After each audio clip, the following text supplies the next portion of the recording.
Hello everyone and welcome to my channel judgments in criminal law. मैं हूं आपका host और दोस्त Amit Kashyap. Friends, transferring the legal right of a property and its documentation is a complicated process. Property transfer के documentation के दौरान अक्सर ऐसा होता है कि छोटी बड़ी गलतियां हो जाया करती हैं।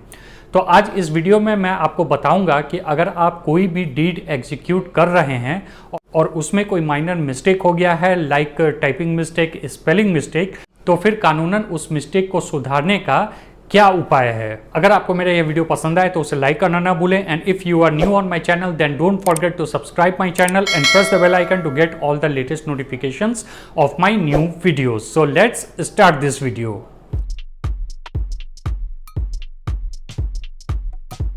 फ्रेंड्स, हमारे देश में transferring a legal right of a property और उसका डॉक्यूमेंटेशन एक बहुत ही कॉम्प्लेक्स मैटर है। कभी कभी यह देखा जाता है कि डॉक्यूमेंटेशन तैयार होने के बाद भी उसमें कुछ माइनर मिस्टेक्स रह जाते हैं और डीड एग्जीक्यूट होने के बाद फिर हमें यह जानकारी मिलती है कि उस डीड में कोई माइनर मिस्टेक है। मिस्टेक तो माइनर है लेकिन उसका सुधार जो है वह बहुत ही जरूरी है। तो किसी भी डीड के एग्जीक्यूशन के बाद दोनों पार्टीज, यानी कि जिसने डीड एग्जीक्यूट किया है और जिसके फेवर में किया गया है, दोनों में से किसी को भी इस बात की जानकारी होती है कि there is a minor mistake in the deed. तो फिर इस परिस्थिति में दोनों पार्टीज में से किसी एक को 100 रुपए के नॉन जुडिशियल स्टैम्प पे रेक्टिफिकेशन के संबंध में जो भी बातें हैं उसे ड्राफ्ट कराना होगा और ड्राफ्ट कराने के बाद उस रेक्टिफिकेशन डीड को सब रजिस्ट्रार के सामने पेश करना होगा। अगर सब रजिस्ट्रार को उस रेक्टिफिकेशन के संबंध में कोई ऑब्जेक्शन नहीं है तो फिर उस रेक्टिफिकेशन डीड को एग्जीक्यूट कर दिया जाता है। रेक्टिफिकेशन डीड को कंफर्मेशन डीड, अमेंडमेंट डीड या फिर सप्लीमेंट्री डीड के नाम से भी जाना जाता है। Execution of registration deed is recognized by Section 17 of the Indian Registration Act 1908 और यह एक बिल्कुल लीगल तरीका है किसी भी डीड में हुए माइनर मिस्टेक के सुधार के संबंध में। रेक्टिफिकेशन डीड के द्वारा जिस भी मिस्टेक को ठीक कराया जा रहा है, अगर वह मिस्टेक जो है वह माइनर है, related to spelling mistake, related to typographical error, related to name या फिर रिलेटेड टू प्रॉपर्टी डिस्क्रिप्शन, तो 100 रुपए के नॉन जुडिशियल स्टैम्प पर रेक्टिफिकेशन डीड आसानी से एग्जीक्यूट हो जाता है। इस पे अलग से किसी भी तरह के स्टैम्प ड्यूटी को देने की आवश्यकता नहीं है।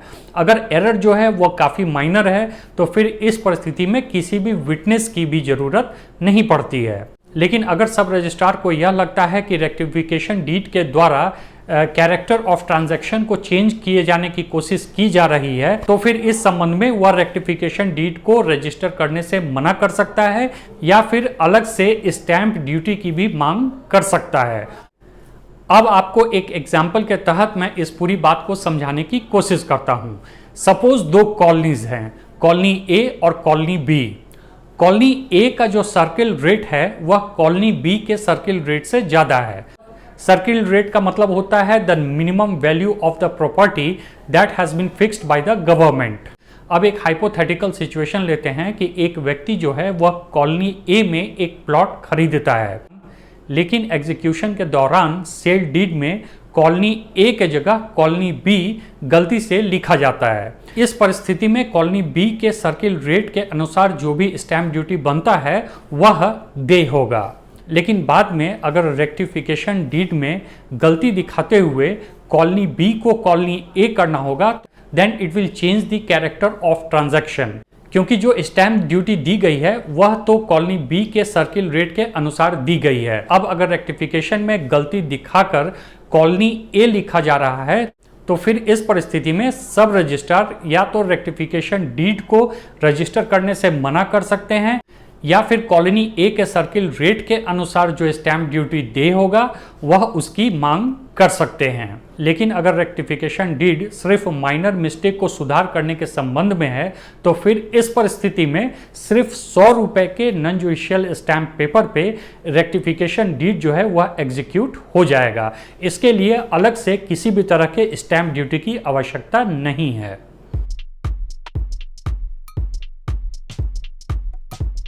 अब एक इम्पॉर्टेंट सवाल यहाँ पर यह है कि किसी भी डीड के एग्जीक्यूशन के कितने दिनों के अंदर यह रेक्टिफिकेशन हो सकता है। तो इस संबंध में मैं आपको बता दूं कि रेक्टिफिकेशन डीड को एग्जीक्यूट करने के संबंध में कोई भी टाइम लिमिट नहीं है। जब भी दोनों पार्टीज में से किसी को भी इस बात का पता चले कि डीड में कोई मिस्टेक है, माइनर मिस्टेक है, और अगर दोनों पार्टीज कंसेंट से उस माइनर मिस्टेक को रेक्टिफाई करने के लिए तैयार हो जाएं, तो फिर वह रेक्टिफिकेशन डीड को एग्जीक्यूट कर सकते हैं।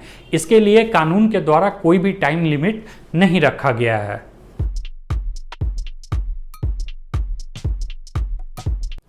जहाँ तक बात है विटनेसेस की, तो अगर माइनर मिस्टेक के संबंध में रेक्टिफिकेशन डीड को एग्जीक्यूट करना है तो फिर इस परिस्थिति में किसी भी विटनेस की आवश्यकता नहीं है। लेकिन जब किसी भी रेक्टिफिकेशन डीड में नेचर ऑफ ट्रांजैक्शन चेंज हो रहा हो, जैसा कि मैंने आपको अभी बताया है, तो फिर इस परिस्थिति में 2 विटनेसेस की आवश्यकता पड़ती है।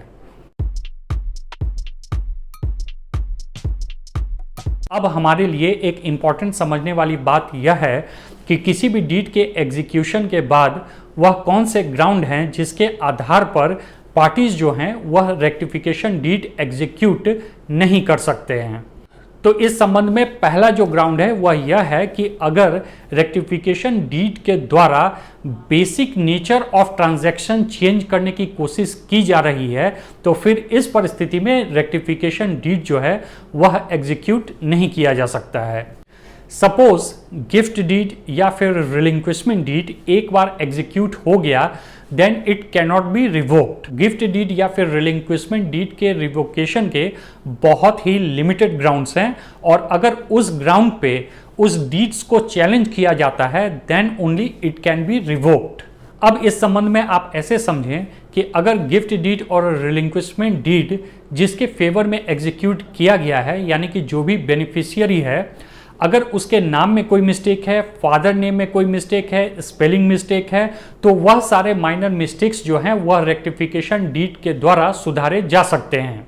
लेकिन ऐसा नहीं हो सकता कि कोई भी व्यक्ति किसी बेनिफिशियरी के पक्ष में relinquishment deed, gift deed, release deed execute करने के बाद रेक्टिफिकेशन डीड में उस बेनिफिशियरी का नाम ही बदलने की कोशिश करे। अगर वह ऐसा करने की कोशिश करता है then it will change the entire basic character of that transaction which is not the legal way as per law.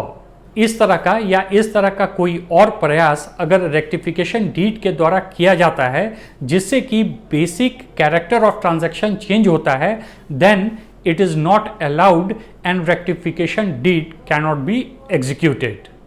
दूसरा ग्राउंड है ज्यूरिसडिक्शनल एरर। जिस सब रजिस्ट्रार के ऑफिस में किसी डीड को एग्जीक्यूट किया गया है और उस डीड से संबंधित जो प्रॉपर्टी है वह उस सब रजिस्ट्रार के ज्यूरिसडिक्शनल एरिया से बाहर का है, तो फिर इस परिस्थिति में इस तरह का रेक्टिफिकेशन जो है वह रेक्टिफिकेशन डीड के द्वारा नहीं हो सकता है।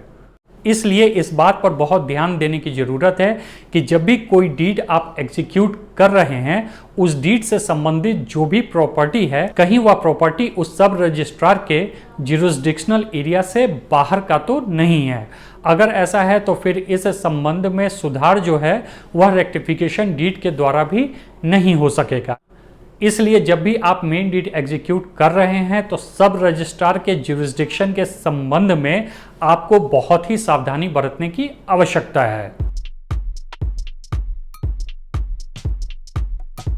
अब इसके प्रोसीजर के संबंध में आपको बता दूं कि जब भी किसी भी डीड में आपको कोई भी माइनर मिस्टेक नज़र आता है, तो अगर दोनों पार्टीज जो हैं उनका कंसेंट है, तो फिर इस परिस्थिति में दोनों में से कोई भी एक पार्टी 100 रुपये के नॉन जुडिशियल स्टैम्प पर रेक्टिफिकेशन के संबंध में जो भी मटेरियल है उसको ड्राफ्ट करवाएंगे, और ड्राफ्ट कराने के बाद उसे उस सब रजिस्ट्रार के सामने पेश करेंगे जिस सब रजिस्ट्रार के यहाँ मेन डीड एग्जीक्यूट हुआ है।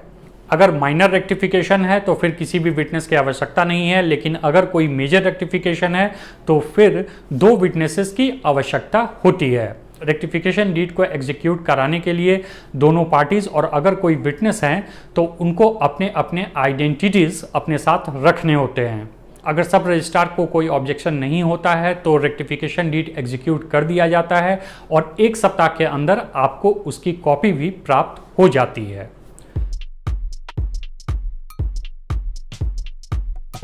अब एक इम्पॉर्टेंट मसला आता है कि रेक्टिफिकेशन डीड को एग्जीक्यूट करने के लिए दोनों पार्टीज का कंसेंट आवश्यक है, यानी कि जिसने मेन डीड एग्जीक्यूट किया था और जिसके फेवर में एग्जीक्यूट किया गया था, दोनों के कंसेंट से ही रेक्टिफिकेशन डीड एग्जीक्यूट कर पाना संभव होता है।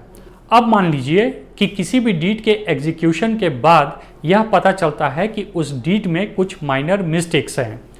एक पार्टी रेक्टिफिकेशन के पक्ष में है लेकिन दूसरा उसे रेक्टिफाई करने को तैयार नहीं है। तो फिर इस परिस्थिति में जो पार्टी रेक्टिफिकेशन चाहता है उसके पास क्या रेमेडी बचता है?